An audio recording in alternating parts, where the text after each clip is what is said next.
যখন স্ট্যান্ডিং পজিশনে, লাইন পজিশনে, নেলিং পজিশনে আর্মি অফিসার গুলি করছে এবং তার সোলজারকে গুলি করাচ্ছে আমার ছাত্রদের উপর। সেদিন আমার কাছে মনে হয়েছিল যে বাংলাদেশের সেনাবাহিনী কিংবা আর্মি, নেভি, এয়ারফোর্স এবং পুলিশ, মিডিয়ার রব সবকিছু এই দেশের সাধারণ মানুষের বিরুদ্ধে চলে গেছে। ছাত্রদেরকে ক্লাস 9 থেকে বিশ্ববিদ্যালয় পর্যন্ত কি করে এই দেশের এই যে নিরাপত্তা বলয়ে স্বাধীনতার সার্বভৌমত্বের জন্য কিভাবে প্রস্তুত করা যায়, এটি দায়িত্ব আপনারা করবেন। যে স্ট্যান্ডিং পজিশন, নিলিং পজিশন এবং লাইন পজিশনে গুলি করেছে ওই অফিসারের কি বিচার হয়েছে? স্বচ্ছতার গল্পটা কিভাবে করবেন?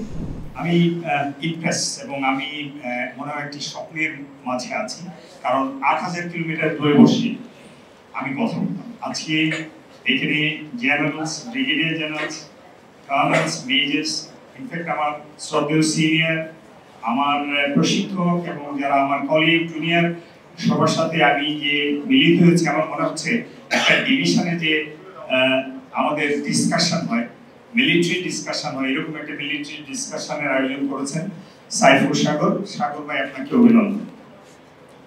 আমি 8000 কিলোমিটার দূর থেকে এই ক্যানাডিয়ান সাইফুল সাগরকে কানেক্ট করে আমি প্রতিদিন কথা বলতাম জুলাই বিপ্লবে। তার আগে আমি আরো 3 বছর আগে থেকে কথা বলি রেগুলার, বাট জুলাই বিপ্লবে আমি একদিন দাঁড়িয়ে গেলাম যখন আবু সাইদ হাত সম্প্রসারণ করল এবং তার উপর গুলি করলো। That was 16 July.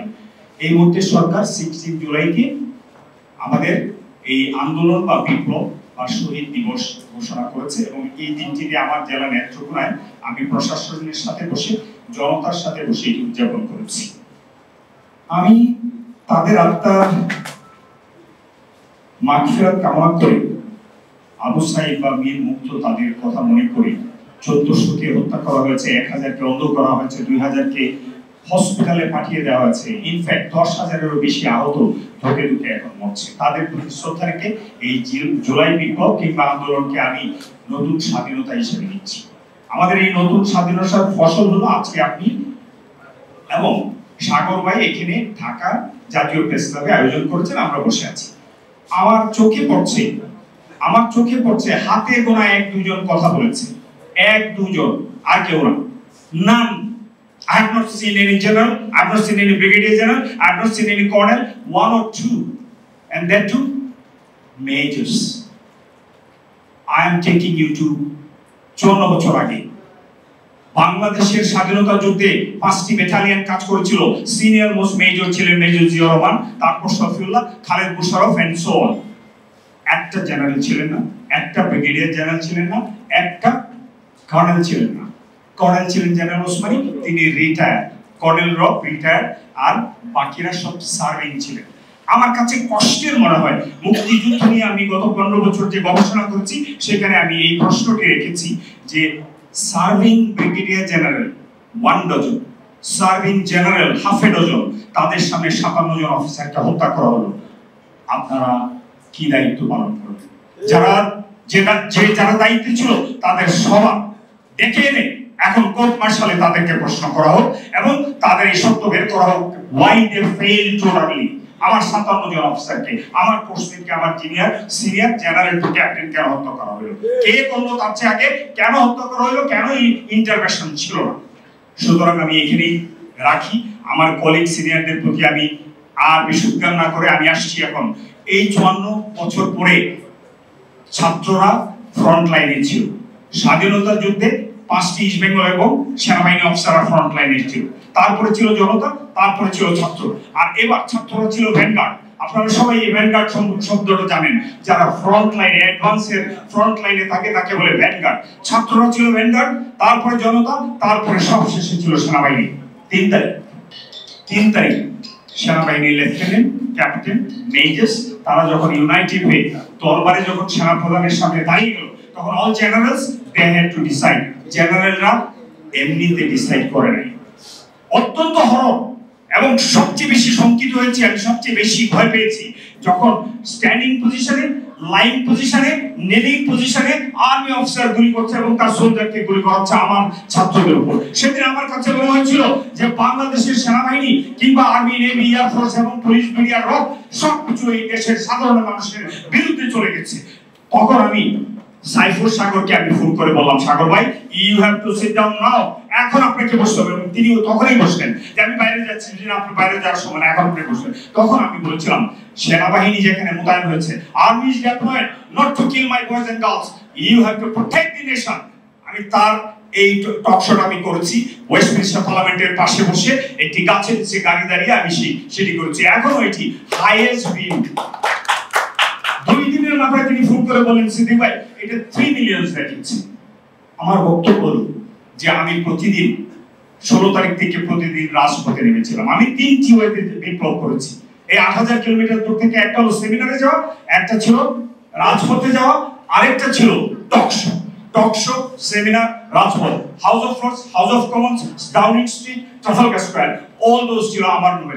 21টি সংস্থা, তোর মধ্যে আমার সংস্থার নাম ছিল বাংলাদেশ ওয়াচ, এটার আমি প্রেসিডেন্ট ছিলাম।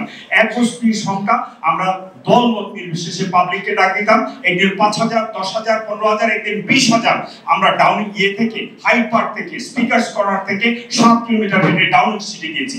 ডাউনিং স্ট্রিটে আমি দাঁড়িয়ে মেগাফোন হাতে নিয়ে আমি আমার প্রায় 20000 বাংলাদেশি ব্রিটিশ বাংলাদেশিকে কন্ট্রোল করেছি। আজকে জাতীয় প্রেসক্লাবে বসে আপনাদের সাথে কথা বলে আমার কাছে মনে হচ্ছে সাইফুর সাগর কিন্তু এই 50 জনের জন্য অ্যারেঞ্জ করে না। উনি কানাডায় বসে যেমন 3 মিলিয়নের কাছে পৌঁছেছিলেন, আজকে বলবেন তিনি 30 মিলিয়নের কাছে। উনি কিন্তু অনলাইনে আছেন। সুতরাং আজকে কিন্তু আপনাদের এই 100 লোকের সামনে আমি কথা বলছিলাম, আমি 30 মিলিয়নের সামনে কথা বলছি। তাই এখন আসুন আগামীর বাংলাদেশ গঠন এবং সশস্ত্র বাহিনী নিয়ে আমি কিন্তু একটি দল করি। বিএনপির সাথে আমি 18 বছর ছাত্র জীবনে আমি করেছিলাম। 78, 79, 80, 81, 82 শহীদ জিয়ার হাত ধরে আমি রাজনীতি করছি। এখন এসে খালেদা জিয়া এবং তারেক রহমানের সাথে রাজনীতি করছি। রাজনৈতিক যে ফেনোমেনা, এই যে বাংলাদেশ রাজনীতির যে ফেনোমেনা, সেখানে আপনারা অনেকেই বিশুদ্ধার করেছেন, কিন্তু এটা কিন্তু সত্য। আপনার ক্যান্সার হইলে, হাতে যদি ক্যান্সার হয়, হাতটা দরকার হলে কাটতে হবে। অর্থাৎ আমাদের যে দুষ্ট চক্র আছে রাজনীতির ভিতরে, সেটিকে পরিষ্কার করতে হবে। কিন্তু আপনি যদি না এসে বলেন রাজনীতি করা অন্যায়, তাহলে আপনি এটা ভুল ব্যাখ্যা দিচ্ছেন, মানুষকে ভুল পথে দাবিত করছেন। আপনি একজন পরিশুদ্ধ মানুষ, আপনি একজন সাহসী মানুষ, আপনি সশস্ত্র বাহিনীতে কাজ করেছেন, আপনি বিপ্লবী, আপনি কেন রাজনীতিতে আসবেন? আমি আহ্বান জানাচ্ছি আপনি রাজনীতি আসুন। এখন আমার ভাবনার মাঝে প্রথম ভাবনাটি হলো যে ছাত্ররা যখন, এই বাচ্চারা যখন বিপ্লব শিখিয়েছে আপনাদেরকে, আজকে আমার বক্তব্য হলো সেনাবাহিনীকে চিন্তা করতে হবে রিসার্চ এন্ড ডেভেলপমেন্টের মাধ্যমে ছাত্রদেরকে ক্লাস 9 থেকে বিশ্ববিদ্যালয় পর্যন্ত কি করে এই দেশের এই যে নিরাপত্তা বলয়ে স্বাধীনতার সার্বভৌমত্বের জন্য কিভাবে প্রস্তুত করা যায়, এটি দায়িত্ব আপনারা করবেন। দ্বিতীয় ভাবনা, সশস্ত্র বাহিনীতে থেকে যে লেথাল ওয়েপন নিয়ে হেলিকপ্টারে বসে আপনি গুলি করেছেন আমার মা বোনদের উপরে, 33 জন শিশুকে হত্যা করেছেন। এই অফিসারদের, এরা কিন্তু অফিসার, হেলিকপ্টারে কিন্তু সোলজার ওঠে না, অফিসার ওঠে। যে স্ট্যান্ডিং পজিশন, নিলিং পজিশন এবং লাইন পজিশনে গুলি করেছে, ওই অফিসারের কি বিচার হয়েছে?